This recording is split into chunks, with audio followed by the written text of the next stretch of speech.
Mad scientist that was given the world. Maybe I am. It's like something like Pinky in the Brain. I'm the brain. Wait, you guys are too young for Pinky and the Brain. I'm not. Maybe they are. I have an older sister. I've seen the shows. Like How old's your sister? 31. Okay. Oh, that's allowed. Pinky Did you and ever the Brain. watch them? Oh yeah, 100%. Pinky and the brain, brain. And a maniac. The video's on right now. We're talking about Pinky and the Brain. Totally. Okay. All right. So we are now going to talk about MCP abduction. So our patient is seated, forearm and hand are on the supported surface of the table. Stabilization is going to be along the metacarpals so that we're able to prevent any wrist motion. Our moving arm is going to be the dorsal midline of the proximal phalanx. Our non-moving arm is going up towards the metacarpals. And we are taking our patient through motion. Now, there is no normal range of motion for this because it should be what? Very small. 0, very small.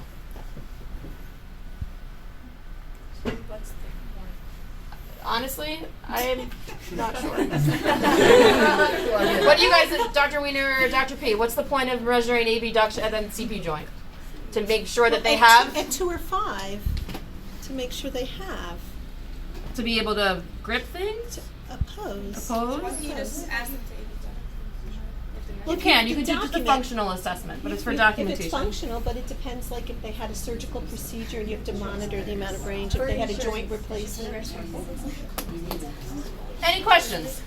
It's just on the second metacarp. No, you can take it for all the fingers, except for the thumb. The thumb is going to be something separate. Is the access on the parking or the MCP. we're measuring Why I showed all of them. But for the exam, we would probably do 2 or 5, right? Yeah, 2 or 5. And the thumb would be something also that we can The include. thumb's its own state. Yes. So you can click to the next one. PIP flexion. So you're going to put the hand in neutral.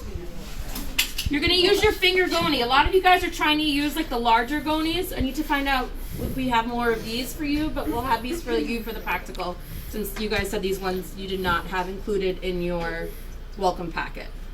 You could use the finger goni again, or you can just use these half moon ones. And the thumb got in the way, so I'm going to move the thumb out of the way.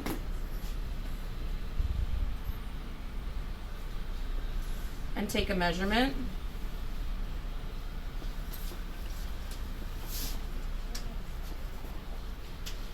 Okay, about 120.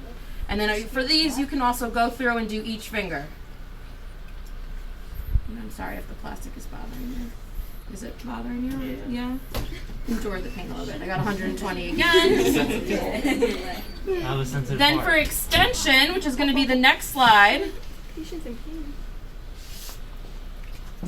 Patients in pain, just endure it. No, it's okay. You can measure it again and be able to have full extension there at that joint. So to show you what it looks like, it's this. Thumb out of the way. This angle here. This is what I'm measuring. I'm not including this. This should be on slack, so I should be able just to not have anything. And then extension here. So I'm stabilizing at these 2 joints. So it's this, and extension is this. So extension should be 0.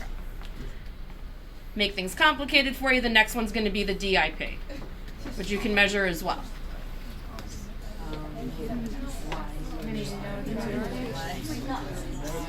We're about to be CHTs, guys. Certified hand therapist. Dr. V, do you care about wrist position when you're measuring PIP and DIP? We want everything in neutral. Okay.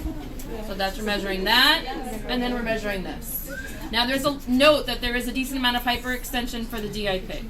So it's going to be possibly even more than 0. Now, can you measure it like this instead? Yes. You can, yes. So finger goni are going to be likely on top, but for that you could do it on on top of the surface. Just you have to turn the goney around so that you don't have this plastic jamming into your skin. Got it. Okay, that is PIP and DIP flexion and extension There you go. and abduction.